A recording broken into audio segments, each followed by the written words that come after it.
Apreciados hermanos, explico la palabra del domingo de la Ascensión del Señor. La primera lectura es del libro de los Hechos de los Apóstoles, capítulo 1, versículos 1 a 11. Es el relato de la Ascensión. Lucas compone el libro de los Hechos de los Apóstoles por el año 80. Por aquel tiempo, las comunidades cristianas estaban pasando por un periodo de crisis. Muchos esperaban que Jesús volviera nuevamente a este mundo e instaurara la soberanía de Israel sobre los demás pueblos.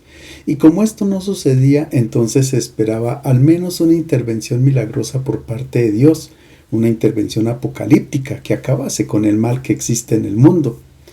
Por medio de nuestro pasaje, Lucas advierte a las comunidades cristianas que la resurrección de Jesús ha marcado el comienzo del reino de Dios, pero no el fin de la historia. El mundo nuevo se va a llevar a cabo no por la intervención milagrosa de Dios, sino por el compromiso de los creyentes guiados y animados por el Espíritu Santo. En mi primer libro, querido Teófilo, conté todo lo que Jesús hizo y enseñó desde el principio hasta el día que fue llevado al cielo después de haber dado instrucciones por medio del Espíritu Santo a los apóstoles que había elegido. Después de su pasión se les había presentado vivo durante 40 días, dándoles muchas pruebas, mostrándose y hablando del reino de Dios. Mientras comía con ellos les encargó que no se alejaran de Jerusalén, sino que esperaran lo prometido por el Padre, la promesa que yo les he anunciado. Les dijo que Juan bautizó con agua, pero ustedes serán bautizados dentro de poco con Espíritu Santo. Estando ya reunidos le preguntaban: Señor, ¿es ahora cuando vas a restaurar la soberanía de Israel? Él les contestó: no les toca a ustedes saber los tiempos y circunstancias que el Padre ha fijado con su propia autoridad, pero recibirán la fuerza del Espíritu Santo que vendrá sobre ustedes y serán testigos míos en Jerusalén, Judea y Samaria y hasta el confín del mundo. Dicho esto, los apóstoles lo vieron elevarse y una nube lo ocultó de la vista. Seguían con los ojos fijos en el cielo mientras él se marchaba, cuando dos personas vestidas de blanco se les presentaron y les dijeron: hombres de Galilea, ¿qué hacen ahí mirando al cielo? Este Jesús que les ha sido quitado y elevado al cielo, vendrá de la misma manera que lo han visto partir. Nuestro pasaje presenta varias diferencias con el relato de la ascensión que el mismo Lucas narra en su Evangelio. Aquí se ubica la ascensión del Señor en el Monte de los Olivos, donde los cruzados construyeron una pequeña capilla octogonal, porque el número 8 hace referencia al octavo día, es decir, al día de la resurrección. Y más tarde los musulmanes convirtieron esta capilla en una mezquita que permanece hasta nuestros días.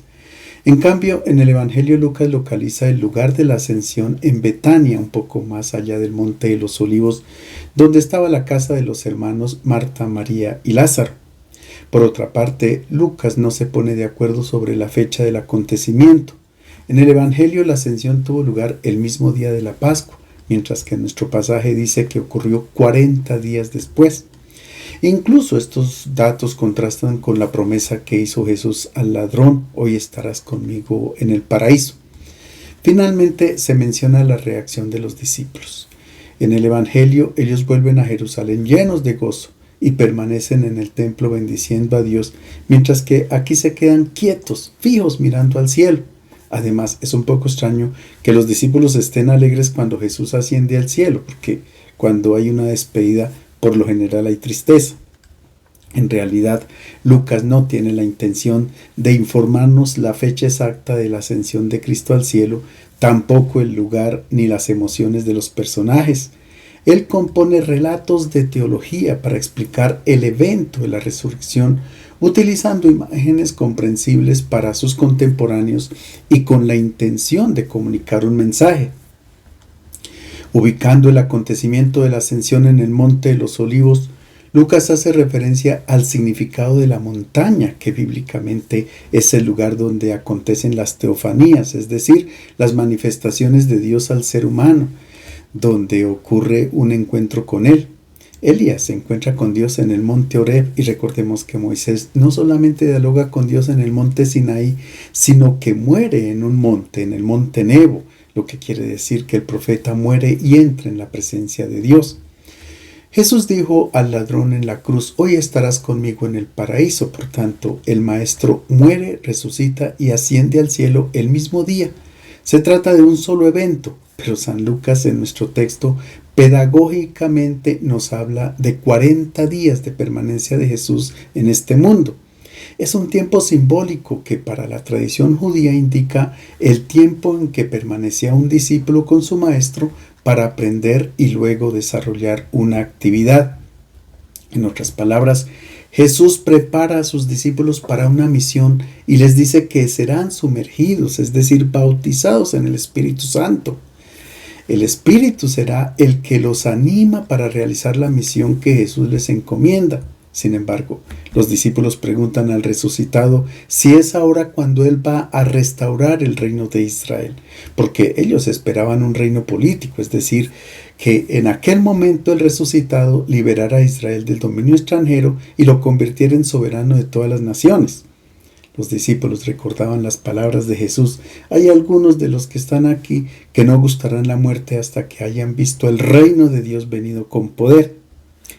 Muchos esperaban también una intervención apocalíptica, una especie de catástrofe que acabase con el mal que existe sobre la tierra.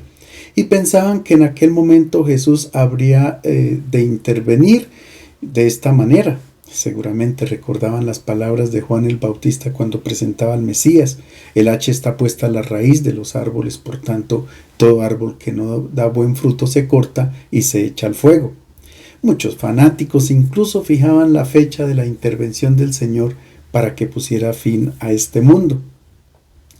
Los discípulos de Jesús preguntan por la restauración de la soberanía de Israel. La respuesta del resucitado es contundente: dejen de especular sobre los tiempos y las circunstancias del fin del mundo. Esto lo conoce solo el Padre.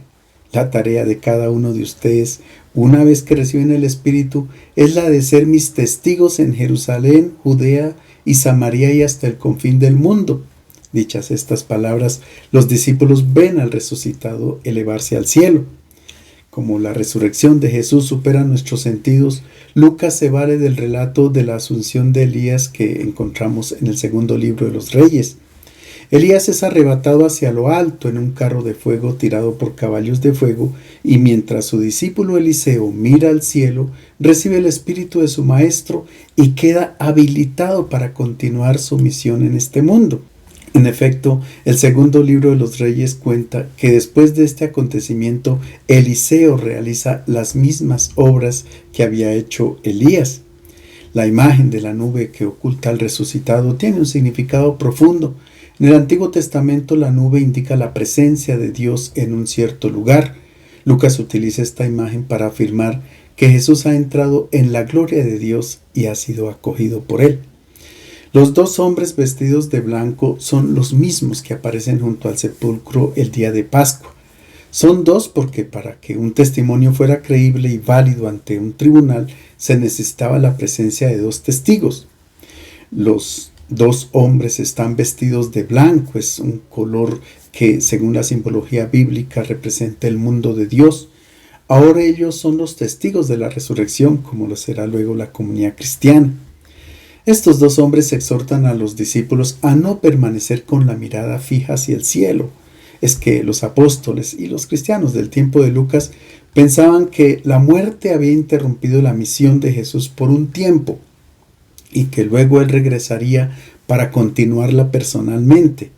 Los dos hombres desmienten este modo de pensar y aclaran que serán los discípulos los que tendrán que desarrollar la misión del Maestro. Y será el Espíritu de Jesús que habita dentro de los corazones de los discípulos el que animará la misión. De la misma manera que Elías entregó parte de su espíritu a Eliseo para que continuara con su misión, así también Jesús entrega su espíritu para que los discípulos puedan realizar todas las obras que el Maestro había hecho durante su permanencia en este mundo.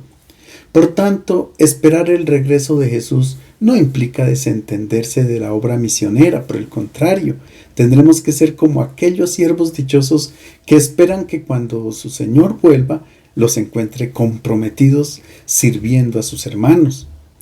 Con su ascensión, Jesús no solo nos ha dejado su misma misión en la tierra, sino que ha mostrado cómo todo lo que acontece en este mundo, éxitos, fracasos, injusticias, sufrimientos e incluso los acontecimientos más absurdos como una muerte ignominiosa, no están fuera de la mirada de Dios. Y esto produce gozo y alegría. Ahora entendemos por qué en el Evangelio de Lucas los apóstoles, después de la ascensión del Señor, vuelven a Jerusalén llenos de gozo. La segunda lectura es de la carta a los Efesios, capítulo 1, versículos 17 a 23. Es una acción de gracias a Dios por la fe y la caridad mostrada por los cristianos de Éfeso. Esta carta contiene una síntesis de toda la teología paulina y recibe el nombre de carta circular, porque estaba dirigida a varias comunidades cristianas del Asia Menor que tendrían que rotarla entre ellas. El mensajero de la carta es un colaborador del apóstol llamado Tíquico. En nuestro texto el apóstol hace oración para que todos los destinatarios de la carta conozcan la esperanza a la que han sido llamados. Que el Dios de nuestro Señor Jesucristo, Padre de la Gloria, les conceda un espíritu de sabiduría y revelación que les permita conocerlo verdaderamente.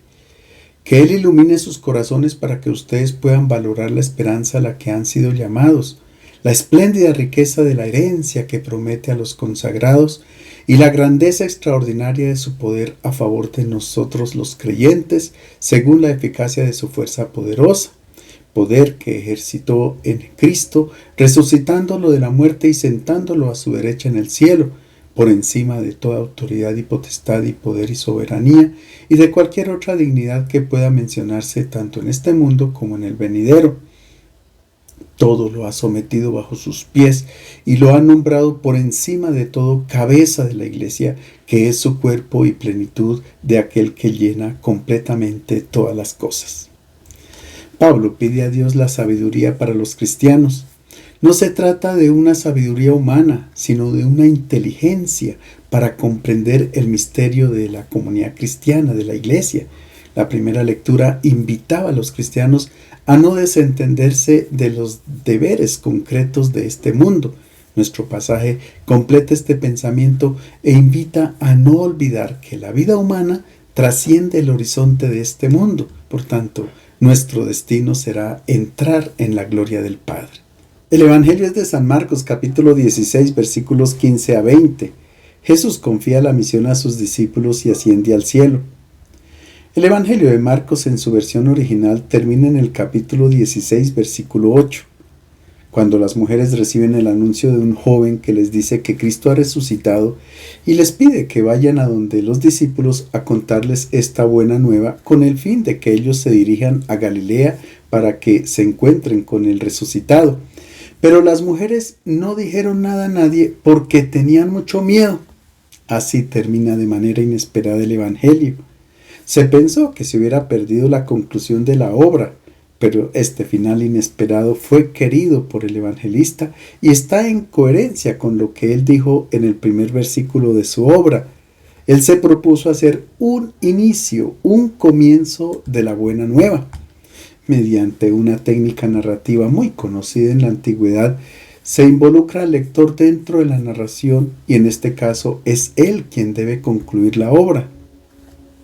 Somos nosotros quien debemos tomar una decisión, si permanecer con miedo y en silencio como lo han hecho las mujeres, o convertirnos en testigos de la resurrección del Señor y proclamar con valentía por todas partes el Evangelio, incluso con el riesgo de perder la propia vida. Más tarde, en el siglo II, con base en los finales de los otros evangelios, se escribe la conclusión del Evangelio de Marcos, que se acepta como canónica y es la que nos propone la lectura de este domingo. En principio parece que se concluye la obra del Evangelio, pero en realidad es el comienzo de una nueva historia, porque Jesús no termina en un sepulcro como esperaban sus enemigos, sino que entra en la gloria del Padre. Mientras que, según Mateo, Jesús permanece en la comunidad todos los días hasta el fin del mundo, Marcos y Lucas narran la subida de Jesús al cielo, pero como el comienzo de una nueva historia, como si hubiera un traspaso de la misión de Jesús hacia sus discípulos y por supuesto también a cada uno de nosotros. Finalmente se apareció a los 11, mientras ellos estaban sentados a la mesa, y les reprochó su incredulidad y obstinación porque no habían creído a los que lo habían visto resucitado. En nuestro pasaje, el resucitado regaña a los 11, no por sus faltas, porque lo han negado o han tenido miedo, no, sino porque son incrédulos y duros de corazón. Aquí se insiste en que los discípulos han tenido dificultad para creer, porque creer no es fácil. Ellos no creen al testimonio ni de la Magdalena ni de los discípulos de Emaús, aunque ellos digan la verdad, porque creer en Jesús no es un acto mental, sino una elección de amor. Creer significa dar la adhesión total a la propuesta de Jesús para crear un mundo nuevo. A diferencia de Juan, Marcos no dice que Jesús ha mostrado las manos y los pies a los discípulos, o que ha invitado a Tomás a poner el dedo en su costado, sino que los invita a creer sobre el testimonio de los que han tenido una experiencia con el resucitado. Así sucede con nosotros hoy. Creemos en la experiencia de los apóstoles que nos han transmitido su testimonio. El evangelio que nosotros tenemos hoy se lo debemos al testimonio de estos 11 discípulos a pesar de su poca fe. Jesús no les pide arrepentimiento ni que se disculpen por todo lo que pasó, sino que les encomienda esta misión. Jesús les dijo: vayan por todo el mundo proclamando la buena noticia a toda criatura. Quien crea y se bautice se salvará, quien no crea se condenará. De acuerdo con la orden de Jesús, los discípulos deben partir, ponerse en movimiento. Quien parte para algún lado se aleja de ciertos lugares, de las personas, a lo mejor tiene que dejar ciertas tradiciones para ir a nuevas tierras, nuevas culturas, para sembrar no sus tradiciones religiosas, sino el Evangelio. Hoy también Jesús nos pide anunciar el Evangelio. Por mucho tiempo la misión que nos confía Jesús se ha entendido como hacer proselitismo. Todos tenían que ser cristianos, incluso en muchos casos a la fuerza. Nuestra misión no es convertir a las personas, de esto se encarga el Espíritu Santo, sino de anunciar el Evangelio. En este sentido, la parábola del sembrador es clara. El sembrador se encarga de regar la semilla. De día o de noche, duerma o esté despierto, la semilla germina, nace, crece, y él no sabe cómo porque el crecimiento no depende de él. El Evangelio que anunciamos no es una palabra humana, sino la buena noticia que produce frutos extraordinarios. El mensaje es uno solo: el amor incondicional de Dios para con el ser humano, es decir, la vida divina que Jesús nos ha traído al mundo. El mensaje no es que Dios es bueno con los buenos y castiga a los malos, no. Esta no sería una buena noticia, sino que Dios ama a todos sus hijos, incluso a los malvados, porque Él hace salir el sol sobre malos y buenos y hace llover sobre justos e injustos. Esta buena noticia la debe conocer todo el mundo. Nuestro pasaje dice que el anuncio de la buena noticia impacta a toda la creación, no solamente al ser humano. Es que el hombre, en vez de haberse comportado como un cuidador del jardín, de la creación o de la casa común, se dejó llevar por la codicia y la avidez insaciable y se convirtió en déspota y depredador de la naturaleza.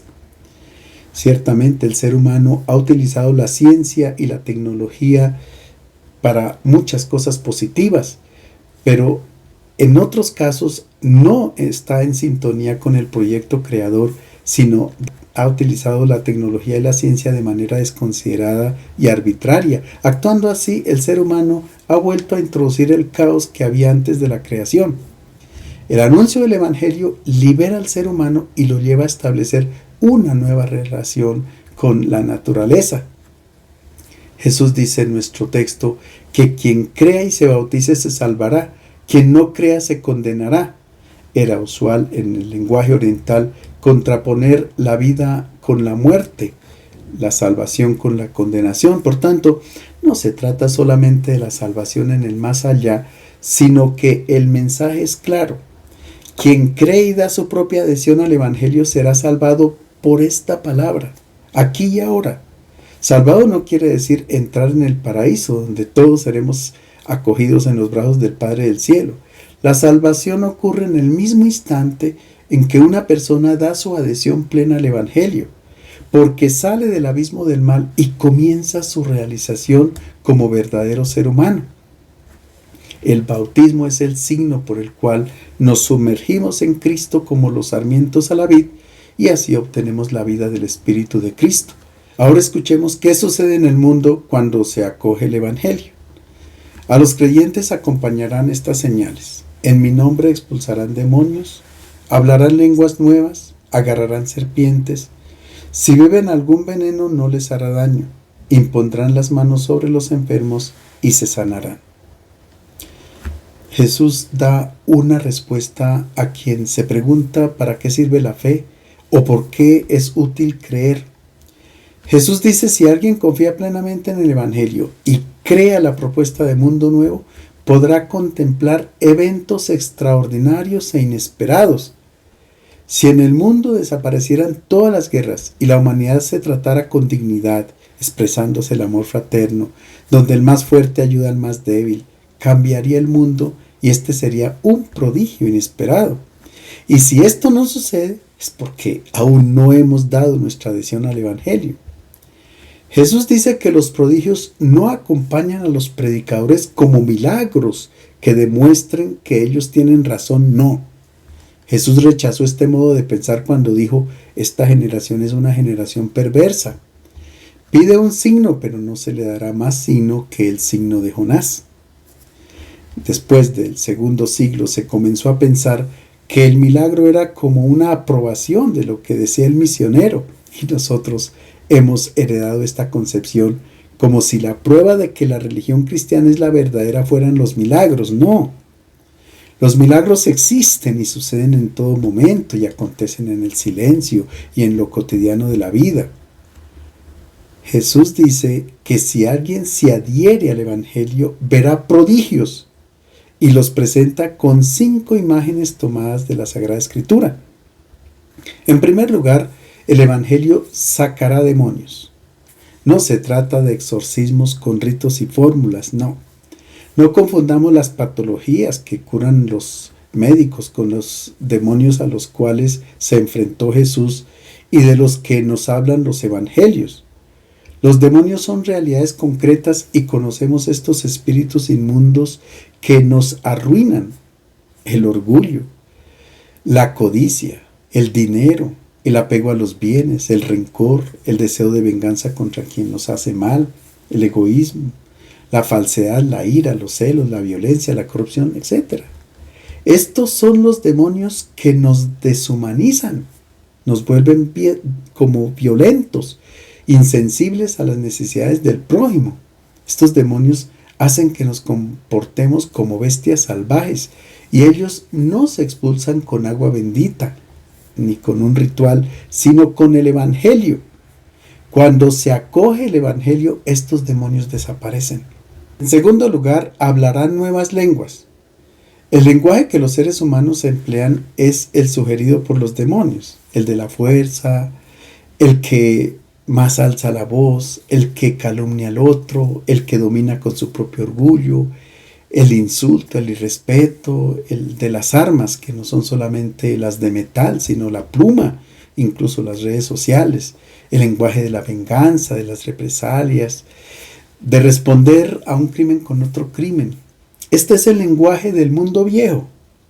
La humanidad nueva tiene necesidad de un nuevo lenguaje que lo sugiere el Evangelio, el lenguaje del amor, del perdón, del servicio incondicional, del deseo de llevar a cabo todos juntos un proyecto para el bien común.